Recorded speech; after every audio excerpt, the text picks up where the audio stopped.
Let's go. Well, before we throw it to the audience, But feel free to ask questions for Chris Sarandon. We will answer those. Yeah, Chris is... He's usually joining us. Yeah. Don't know what. he may try to join us if his line breaks because he's super fancy. Yes. He is. He's super famous.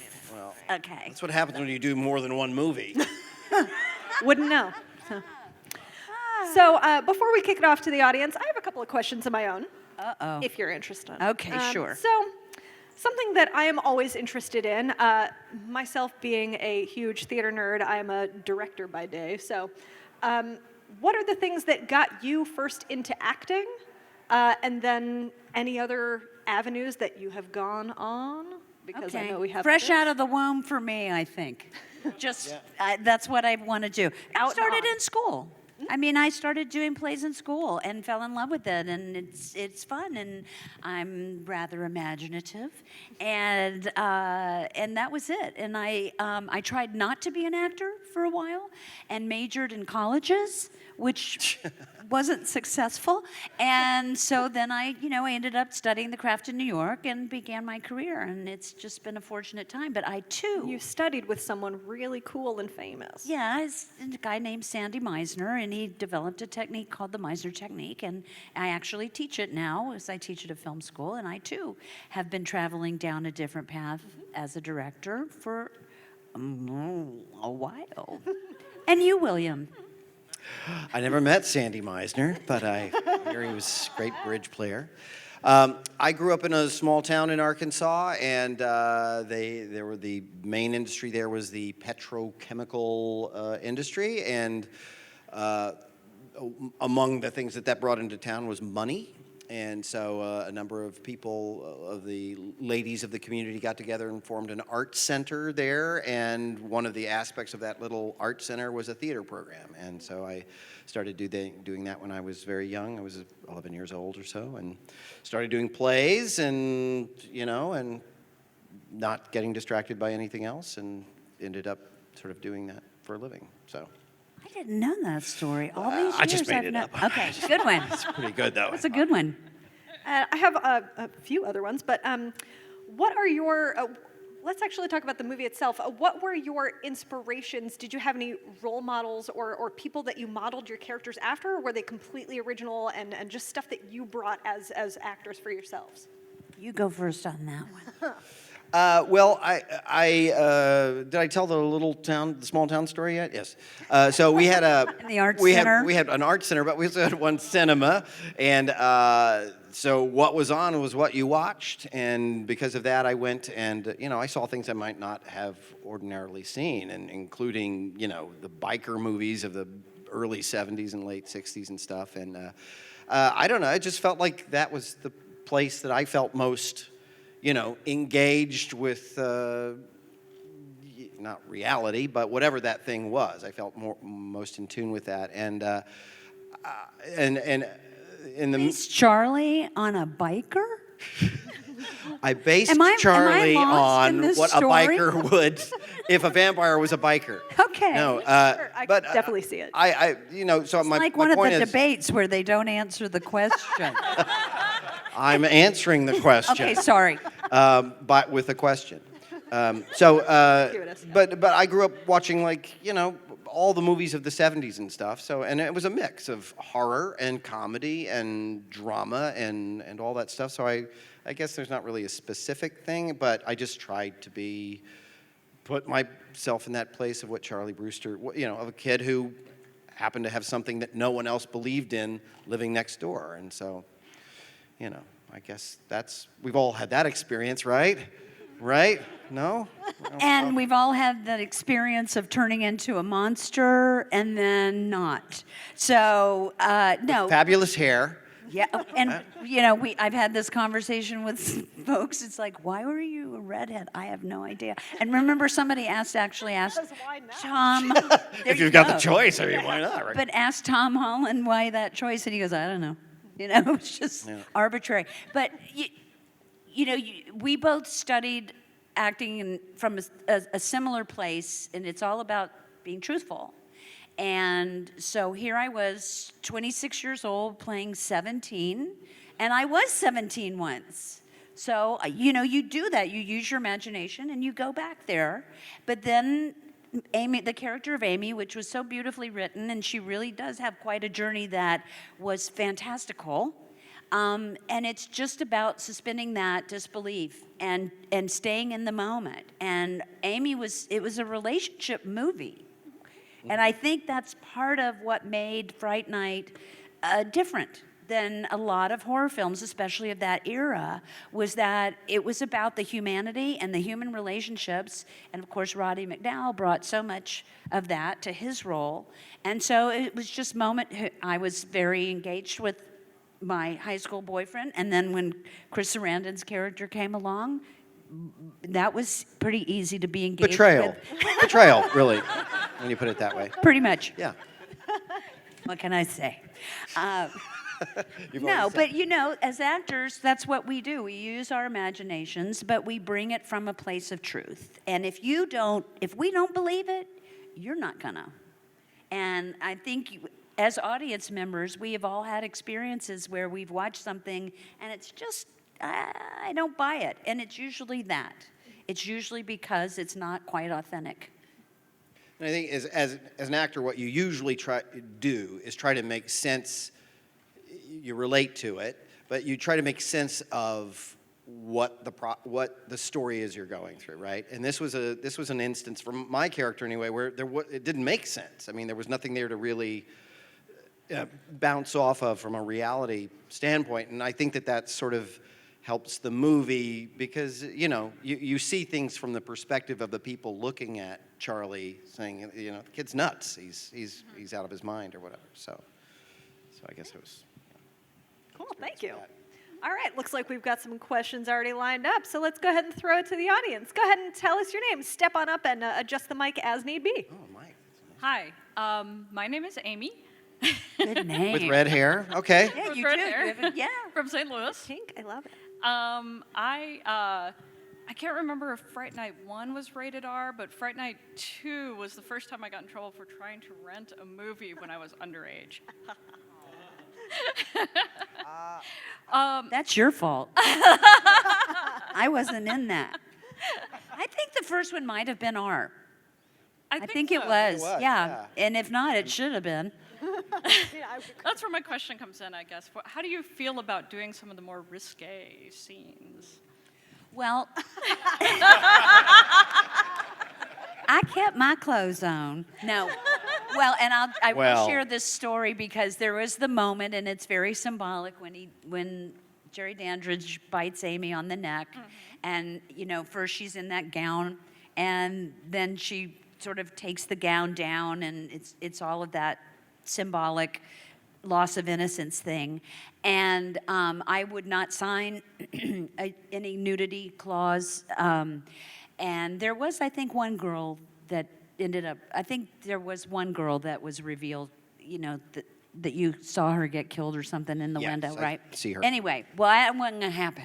So, and this is how fine an actor Chris Sarandon is, because we were in a room about the size of this with all kinds of cameras and lights and big men, grips and gaffers and things, and I was sitting on his lap facing him, and that moment happened, and I had gaffer tape across my breasts. Well, but then he looks at me. So when you see Jerry look at me in that moment with such love and desire, he's acting really, really good. He's looking at duct tape. Because it wasn't real pretty. It really wasn't. I mean, so you make those choices for yourself as an actor. And there are a lot of people, men and women, who won't go to that degree. And it's very unique and specific to one's own choices. And it also, I think, is project driven, because I think in some circumstances you might consider doing more than you would necessarily in another set of circumstances. And that has everything to do with the people you're working with and the storytelling. And is it gratuitous, or does it move the story forward? And certainly that moment with Amy, it was a compelling moment. And it needed to be done in a way that was provocative, because that was part of the essence of Fright Night that I think Tom brought in so beautifully, because it was essential. You know, vampires they have that kind of allure. And I think we were able to capture that without revealing a whole lot, so.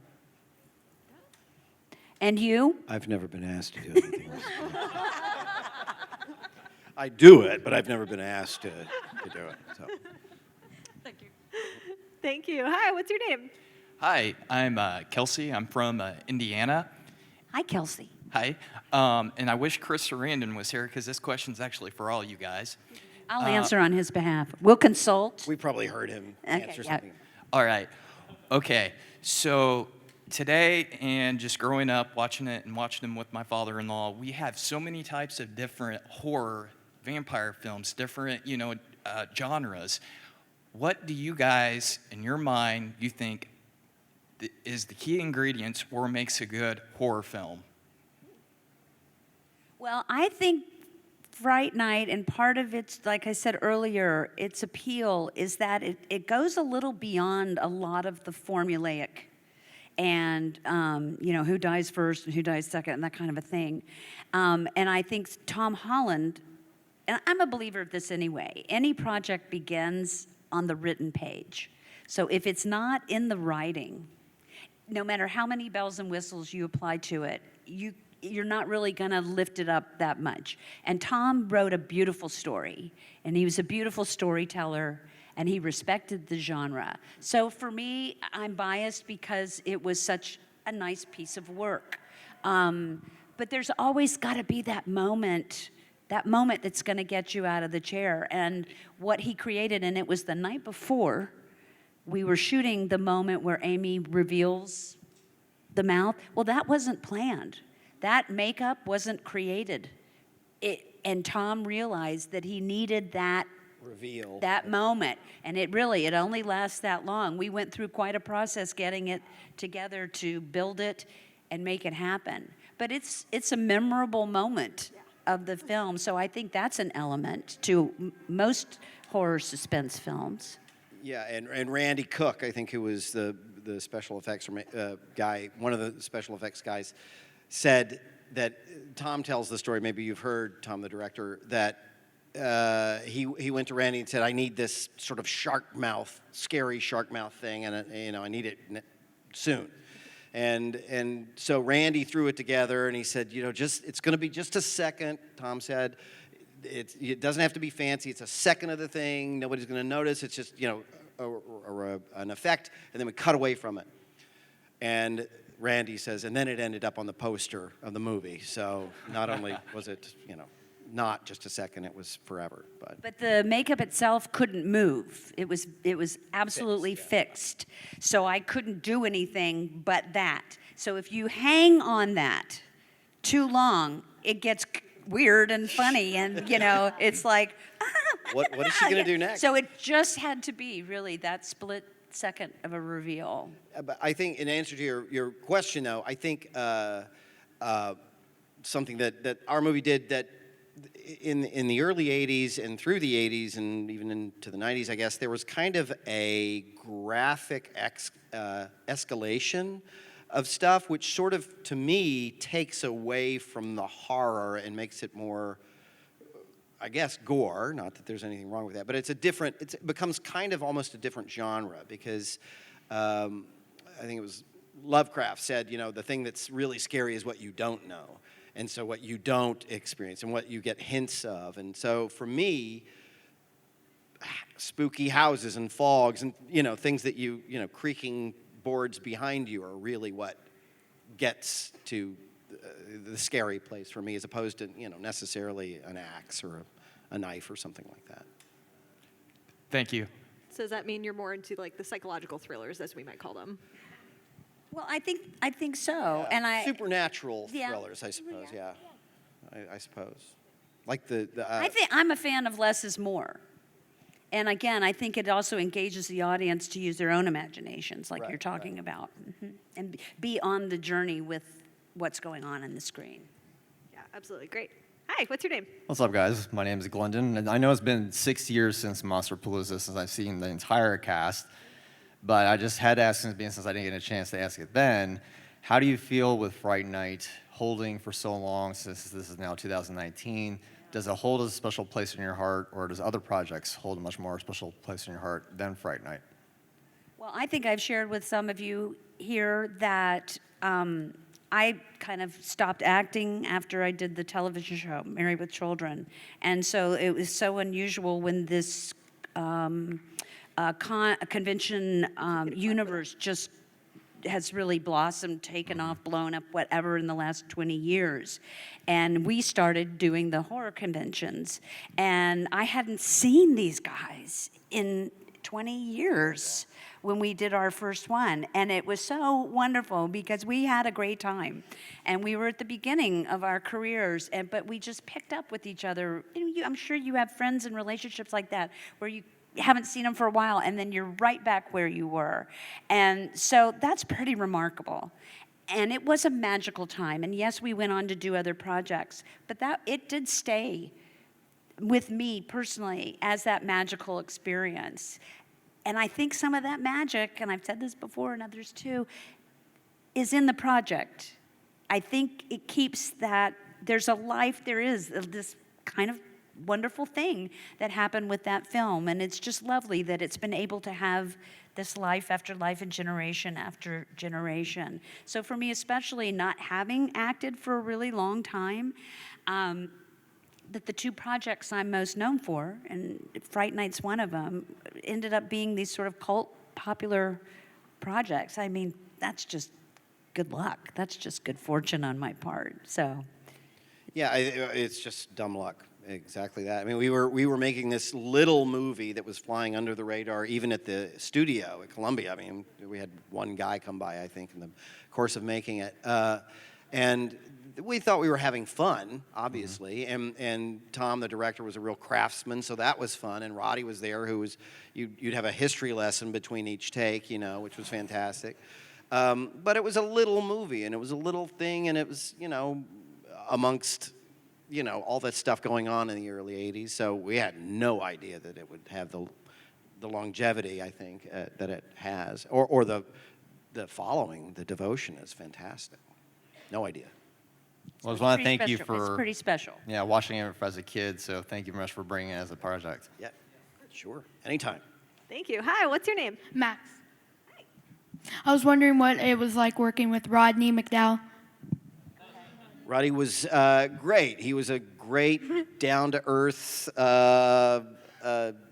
wonderful guy who had sort of at that point even was kind of a legend in the history of Hollywood, not just in a specific genre. And he was very generous and welcoming and fun and talkative and sharing. There was no Roddy didn't go back to the trailer between takes. Like you did. Like I did, obviously, because I was going to be a big star. Yeah. No, so It wasn't even your trailer. It wasn't my trailer, no. It was a Teamster trailer, but still.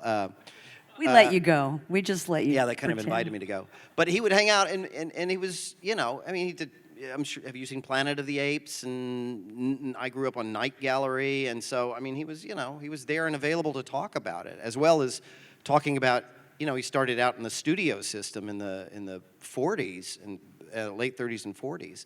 And, and that's stuff that is in museums now. So he had all that firsthand information. He was a really, really nice guy. I had seen the Planet of the Apes movies when I was a kid and was a fan of them. And I went over to his house one time for dinner, and he had the same Planet of the Apes trash can that I had as a kid. He had the same one in his bathroom, and I thought, oh, that's right. If I had looked at that trash can when I was a kid and thought, I'll have dinner with that guy one day, Well, and one of the things that struck me is that, and his work ethic was inspirational, and that he arrived at this project with such an openness and an eagerness. He was hungry to do this work. And not only was he mutually respectful, he treated us as if we were his equal, and we were all at the beginning of our careers. But it really was wonderful to see his process and to watch him and Tom Holland, the director, engage, and Chris Sarandon, and to watch his work, because, like you said, his history was vast. And Yeah, he was an actual historian. I mean, he was the guy who was in charge of the MGM library that they had. And we had some of the MGM props in the film.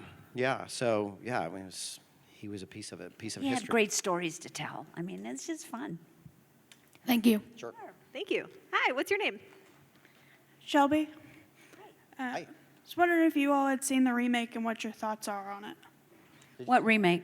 I don't know. What you talking about? Remake I don't know. of. What? I'm not sure what You're talking about? Fright. Oh, that yeah. got canceled, right? They didn't make that, right? I said they were gonna.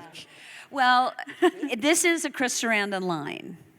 And he said it really should have been marketed as a reimagining of the film, because it's very difficult to remake a project of a certain era. And it was a project of the 80s. And, it's just hard to do. It's just almost impossible. But as a standalone horror film, first of all, I got so tickled when Chris showed up on screen. I went to see it with my daughter when it came out. And when he showed up, and he was funny. I mean, he was drunk. I mean, it was good. It was actually a great cameo. But as a standalone horror film, I thought it was fine. But it was a one-note, very kind of dark story. And it just didn't have the life and those human relationships that I think the originals had. Yeah, I think that our version had an innocence that really kind of propelled things along, and I just felt like a lot of the stuff in the new one was, I can't help but be, 30 years later, more cynical, and it just wasn't quite as inviting or something as I did like the Chris Angel sort of angle on Peter Vincent, but it's different, completely different. So. And I mean, you have really Colin Farrell and Toni Collette, just wonderful actors. Oh, terrible. And Colin was actually what? What?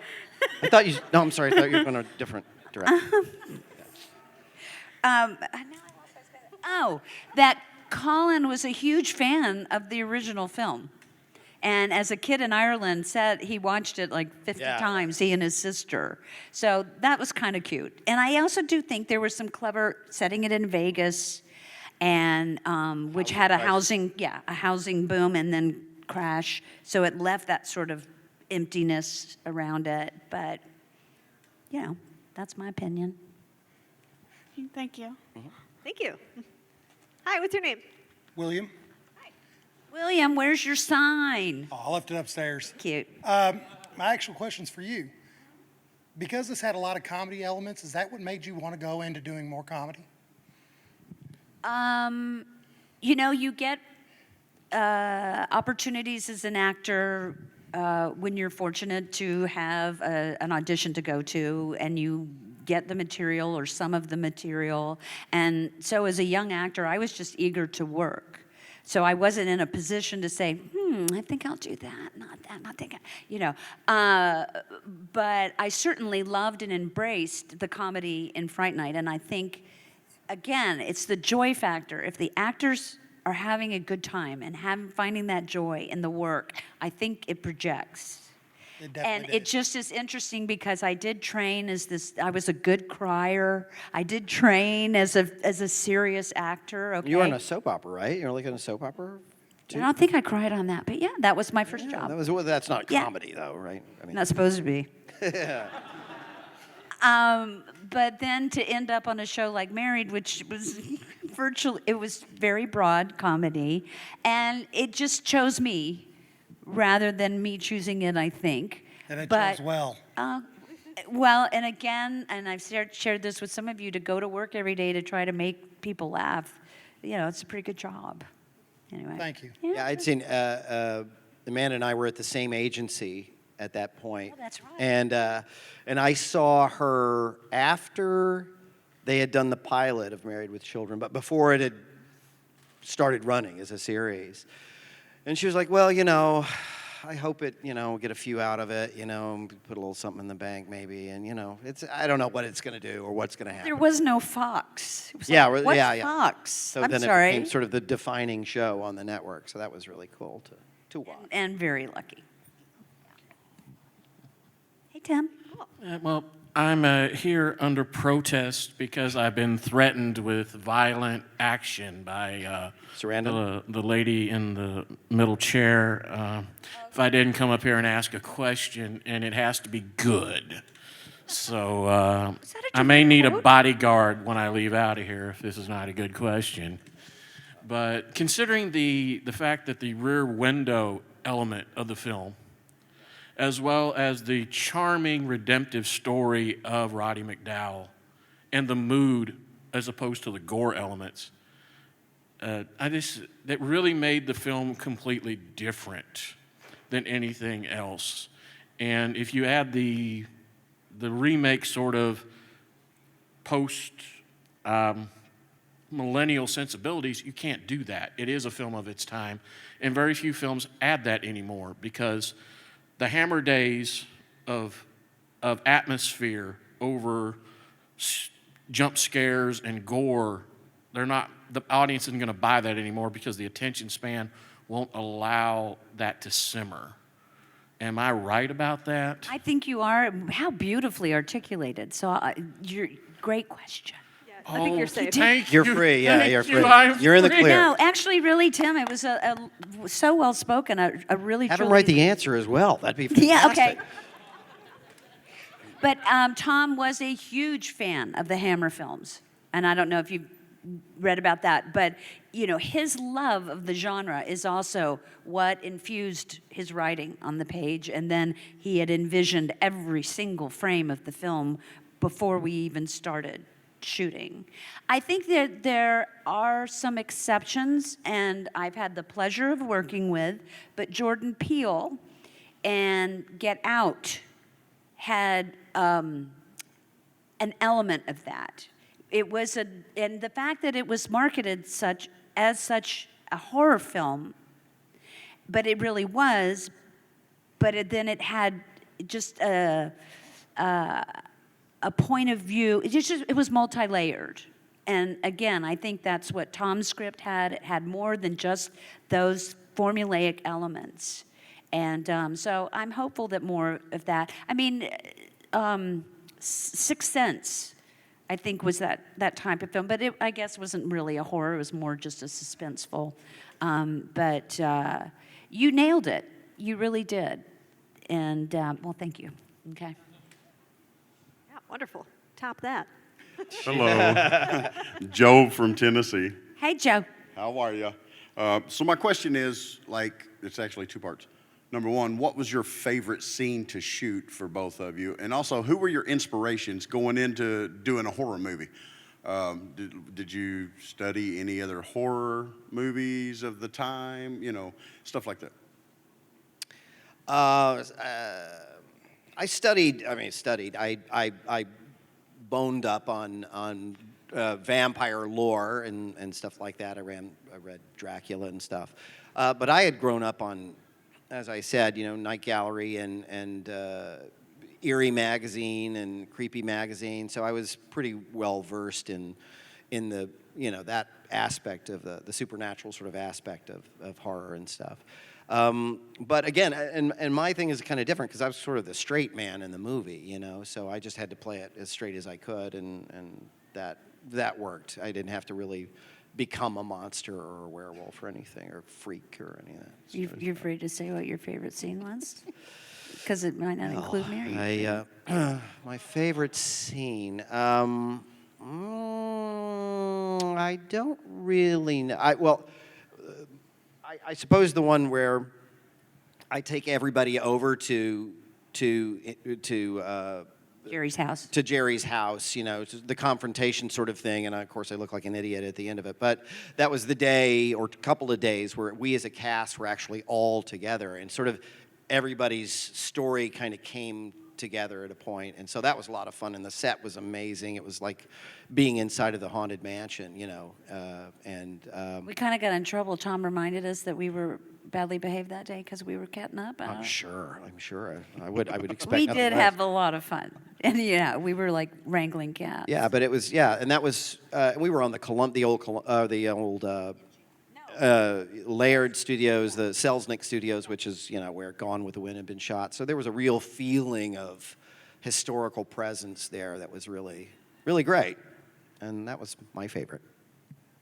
Hers was probably getting bit, by the guy in the bedroom that was with the duct tape around her. It was not the duct tape duct scene. tape Let me shirt she was wearing. Say that. That's a good one. It really was because we were all together.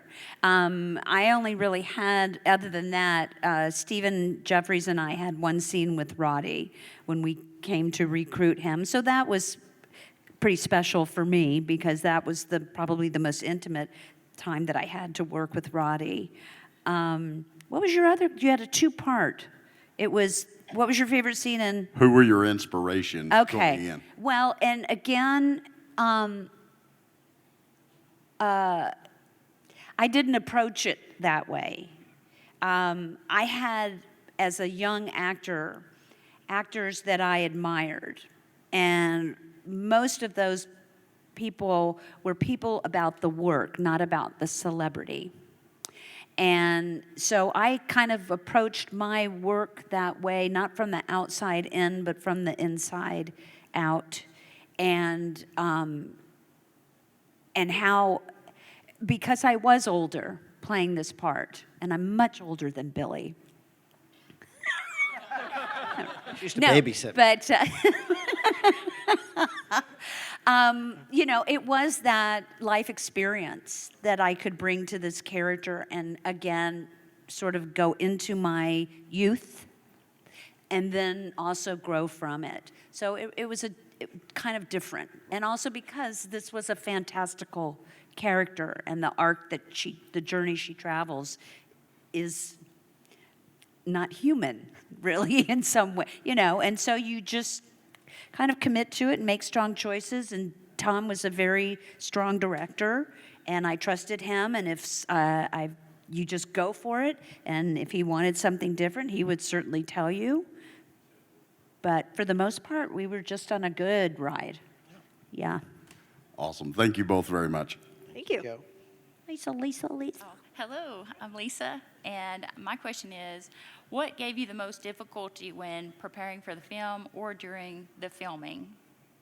Was there anything that gave you difficulty? Well, I've whined about this before at other panels, and I'm happy to continue to whine because It's a fine again, wine. we all know that there was no CGI back in 1984, 85 when they were building this project. It was all practical effects, and Richard Edlund's group was state of the art, but the actors are guinea pigs, because they're all trying to top themselves and make it better, and let's try this, and we're being tried out on us. And one of the things was the contact lenses. And I've said this before, it might be on YouTube somewhere, and I know I don't wear contact lenses. I didn't then, I don't now. And so it was alien anyway to put them in my eyes, and they painted them all different. It was a gradual look to those, right? And so they'd go in and they'd get them in, and it just felt weird anyway, and you could barely see through them, but I didn't have to have them in for very long, blah, blah, blah. So we get to the last pair, I think, and they go in, and so I've had them in, I've experienced it, and then these were just awful. It was just awful. It felt like something was scratching my eye, and I didn't want to rock the boat because it's very intense in production, and you got to hurry up, and and so I'm just, and finally I just had to say, hang on, and they pulled them out, and they had forgotten to sand them. So they literally were scratching my eye. So I like to tell that because, especially we've had some of these panels with, what's his name, the makeup artist? Steve Johnson. Yeah. Yes, because it was his fault. And he laughs about it. She cries about it, and he laughs. Yeah, no. So, I mean, and that's the reality of filmmaking. You don't get to typically play these grand scenes in a day. It's bit by bit by bit, and then you see it built together. And so, and you tell them the story of Christmas. Yeah, we were shooting Christmas Eve or the day before Christmas Eve or something. Christmas Eve. The day before Christmas Eve or whatever. And so we were I was running down the stairs to see, it was one of those scenes where I'm running down the stairs to see what's going. I think it's the branch banging against the window or something. And Tom wanted me to sort of just whisk down the stairs as if it were, in one fluid motion for the shot. And I did it a few times, and it was fine. He said, okay, I just want one more. This time go as fast as you can. And, just zoom down the stairs. So I did that, and I slipped, and I fell, and I twisted my ankle, and it started to swell a little bit. My foot started to swell, and they said, well, just, wrap it up, and, you'll rest it for a day or a couple of days and see. It's probably a sprain or something like that. And the sound guy came over and said, it's not a sprain, it's a break, because he had heard the bone break on the headset when I had come down the stairs. So... So Merry Christmas. Yeah, Merry Christmas. I got a cast but I got a soft cast. We had shot all of the outside stuff, all the exterior stuff, and now we had moved on to the inside set.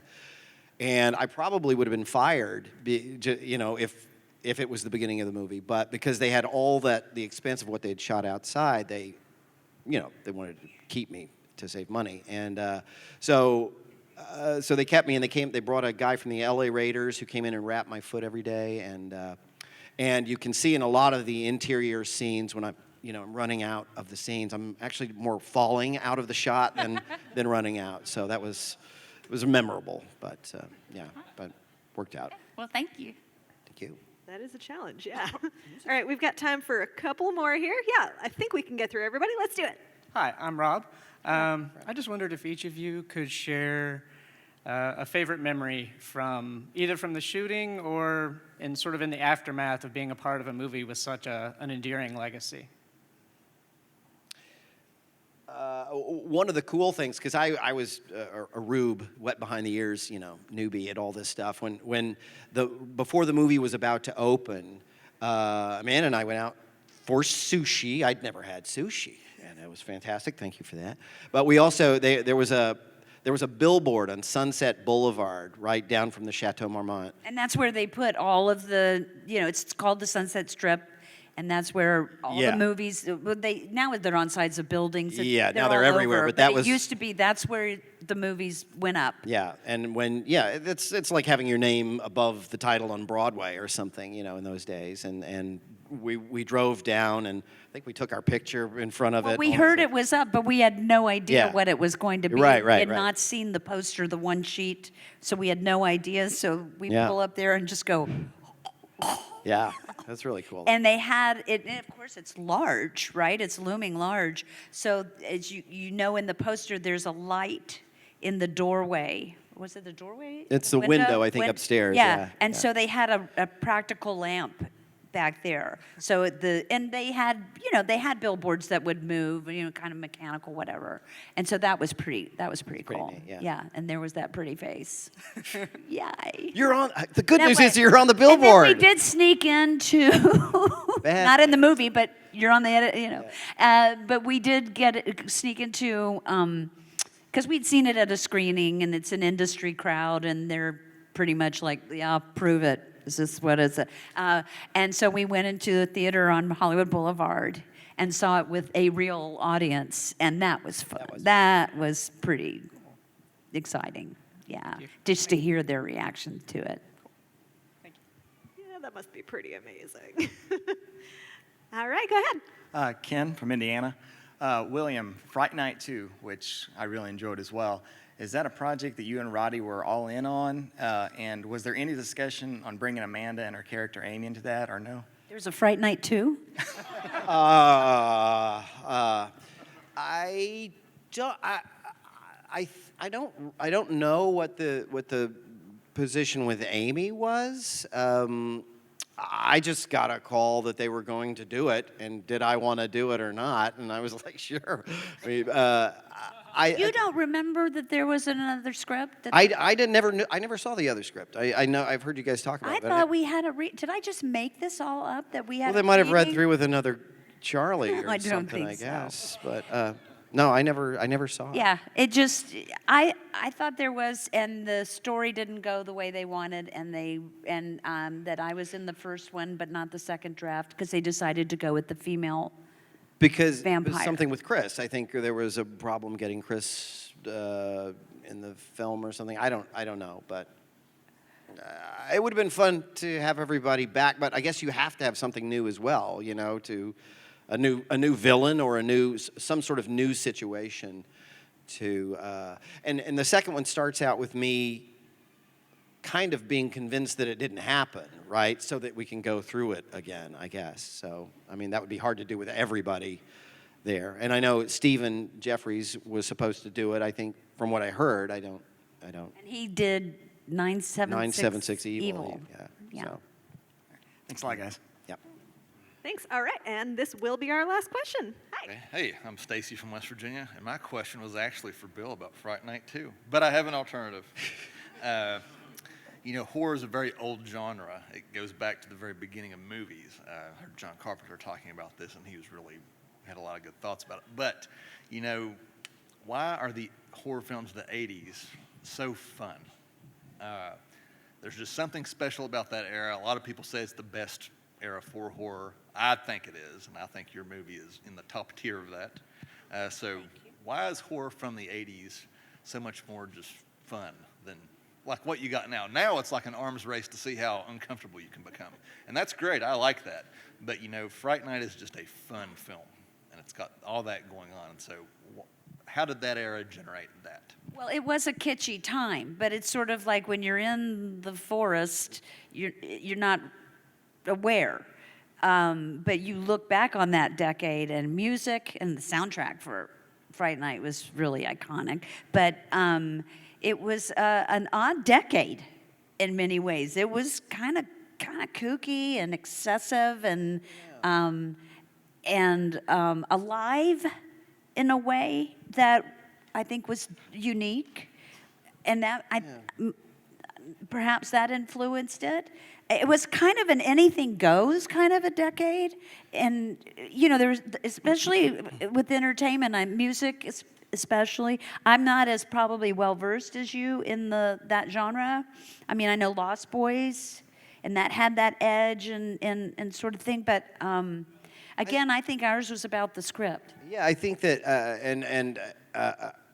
one of my favorite movies is The Exorcist, which is from the decade before that.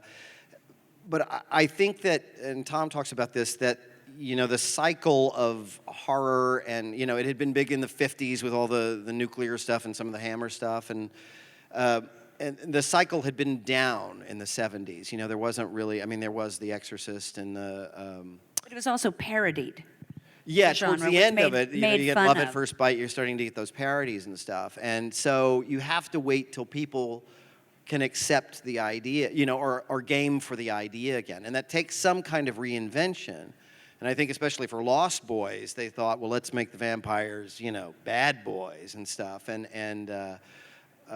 you know, and so that gave a lift to that. But I don't know, probably because the directors at that point were old enough to be given, you know, to do what they wanted to do. They weren't the assistant directors and the cinematographers anymore. They were in charge of things. So maybe that's when they got to. But you have the Lost, Back to the Future films.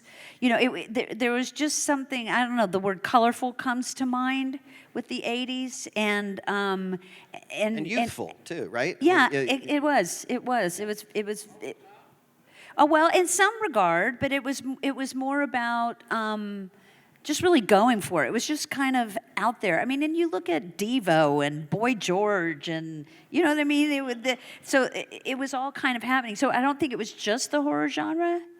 Yeah, and then you have this little show on Fox that showed up, and it was. Oh, you have Fox that showed up. I have a question for my sons are here. They're here in the second row. Hi, guys. Yes. And your Thank wife. You. Thank you. I got Make applause sure for we that. make this a and little my bit wife. faster. Yeah. Yeah, she had a little something to do with But it. I would ask them because they haven't seen Fright Night, and not because I haven't begged them to see Fright Night, but they don't want to see it. But I would ask them what is scary to them now, because I think it changes from generation to generation as well. You know, I mean, with the devil stuff might not be scary to them anymore, but you know, because they've seen more orcs killed than anybody in history, I think. But you know, but something that comes on that has a more supernatural or psychological bent to it, and it goes off immediately. So, what would you guys say? What would be scary? Make it fast, because we got to get them Yeah. out of here.